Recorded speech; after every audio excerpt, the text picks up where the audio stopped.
Nothing happens in business until a sale occurs. By the way, we're all in sales whether we know it or not. If we're doing sales properly, we're providing an immensely valuable service to our buyers. We are connecting them with goods and services which will help to grow their businesses. We fail our clients when we are not professional in sales, and that means the ability to understand what the client needs. It is so simple. You have to ask yourself, why so few Japanese salespeople do this?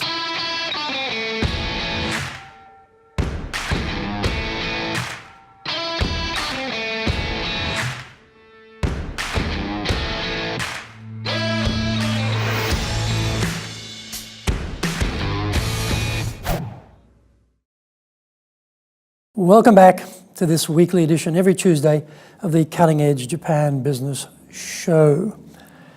I'm your host, Dr. Greg Story, President of Dale Carnegie Training Japan and author of Japan Sales Mastery. We are bringing the show to you from our High Performance Center in Akasaka, Minato-ku, in the very business center of Tokyo. Well, where is this cutting edge? For all of us, the quality of our people is the cutting edge for success in Japan. In this show, I will stimulate your thinking about ramping up your business, bring you insights from the best training organization on the planet, provide you with the highest quality Japan information, and motivate you to motivate yourself and motivate those around you, help you to shoot the lights out at results time. I don't want to just help you succeed in your business. I want you to dominate. Before we get into this week's topic, here is what caught my attention lately. We have immigration in Japan, but it is disguised. Prime Minister Abe has officially announced that his administration will never adopt an immigration policy to address the acute labour shortage the country is facing at the moment. In reality, though, they are bringing in migrant workers under the government's trainee system. However, when the Labour Standards Inspection Office inspected 5,672 workplaces hiring foreign trainees, they found 71% were violating labour laws, including work hours, safety measures, wage payments. Vietnamese workers in Japan have grown tremendously. They've increased nearly 8 times in number between 2011 and 2016, and they rank number 1 ahead of workers from the Philippines and Brazil. If we defined an immigrant as a person who has resided in a foreign country for a year, then by that measure, Japan has 400,000 immigrants. This would place it 4th overall amongst advanced economies, behind Germany, the US, and the UK. Japan needs foreign workers because of the population decline, but is not ready for an open immigration scheme just yet. This is episode number 28, and we are talking about don't tell me, sell me. Sore de wa ikimashou. So let's get going. He slid effortlessly into his chair, and before I knew it, he'd popped open the oyster shell of his laptop and was pointing his screen menacingly in my direction. Uh-oh. Wow. PowerPoint slide after PowerPoint slide bombarded me with detailed data, specs, diagrams, and text information. After about 20 minutes, he stopped the torture. Incredible, I thought.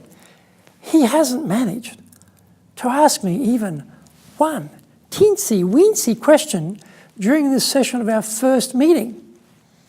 His business card announced he was the sales director. That seemed a definite worry if he was responsible for others. He was in his 40s, so he was no rank kid. I imagine this is how he has been operating his entire working life. In this day and age, how could that be possible? The irony of this sales presentation was that I had requested it. I was, in fact, a very hot prospect. I'd heard his president at a function talking about the new whiz-bang service their firm offered. I was intrigued. So intrigued, I approached the speaker and asked that he send one of his crew over to see me. I should have suspected something was amiss, though, by the reaction of the president when I made my "please visit me" request. Did he become buoyant with anticipation of a sale and reassure me that this product was the best thing since sliced bread? Surprisingly aloof, I found him. In fact, almost disinterested. Was this a Nordic thing, I wondered, or just his personality? I'll never know. But what I did think to myself was, how important it is in sales to be positive and upbeat about your product at all times. I made a personal note to myself to always become effusive about our offerings anytime someone asked me about them. In sales, always radiate confidence and belief from the word go.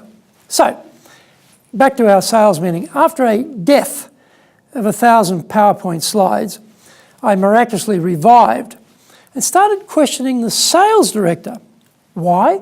Well, because despite his incompetence, I still had a need.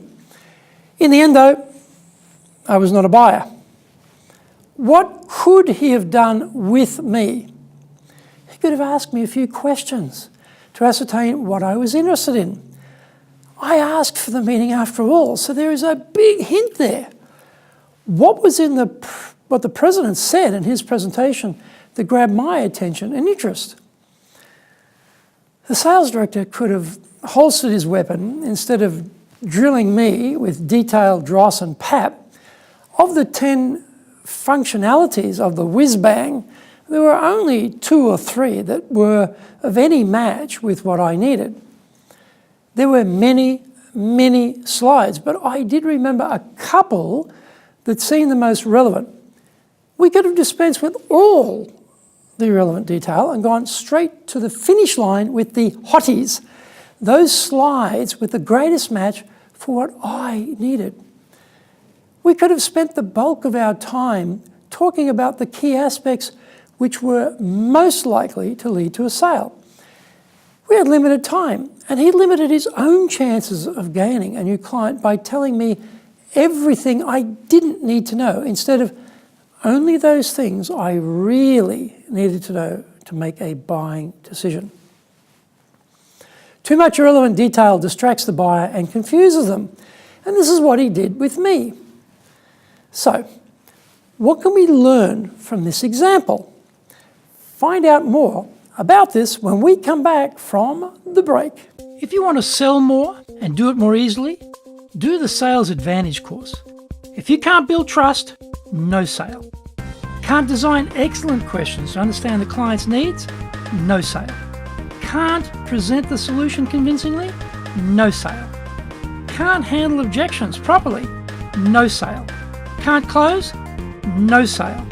Master the sales process by doing the Sales Advantage course now in either Japanese or English. Welcome back to some of the lessons we can take away from this disaster of a sales call. Watching this little vignette, I hope you take immediate action and self-audit whether you are any better at questioning than this guy. Do you have a sales process in place?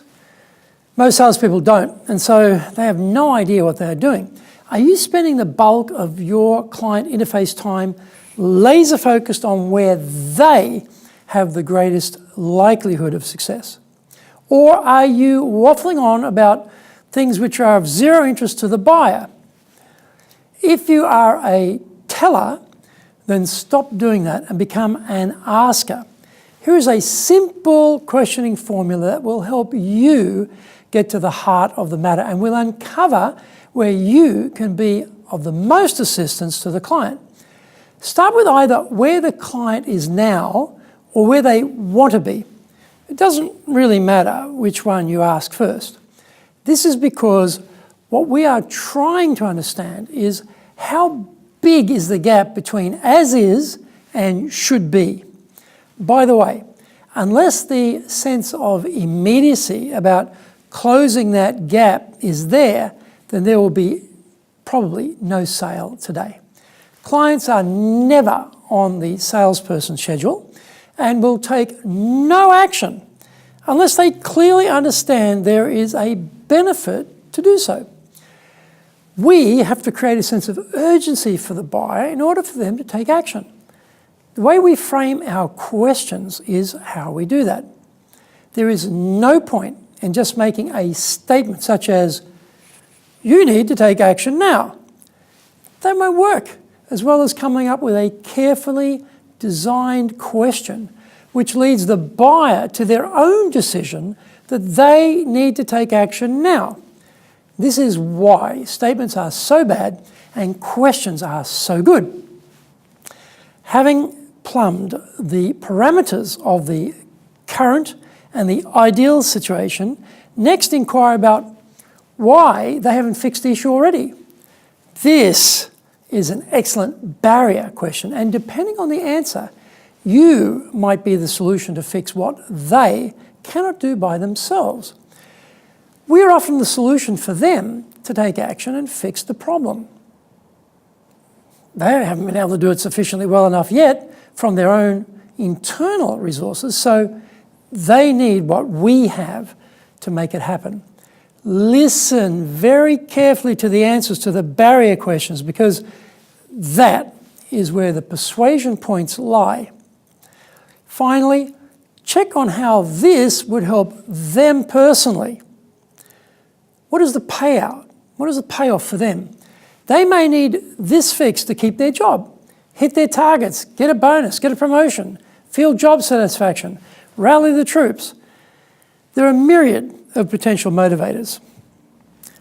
Why would that particular question be important? When we come to explain the solution to the problem, being able to address their closely held personal win helps to make the solution conversation more real and relevant. If my sales PowerPoint slide maestro had applied some of these basics, he may have had a sale that day. As I said, I guess he was in his 40s, so one can expect that he has probably been repeating this same flawed performance for decades. Adding it all up, the total amount of lost sales over that period would be mind-boggling. Such a shame, really, and so unnecessary. If you want to see revenues go up, ask clients questions before you mention one word about your magical widget. Don't show anyone the solution until you know what their problem is. Do this one simple thing and watch the difference.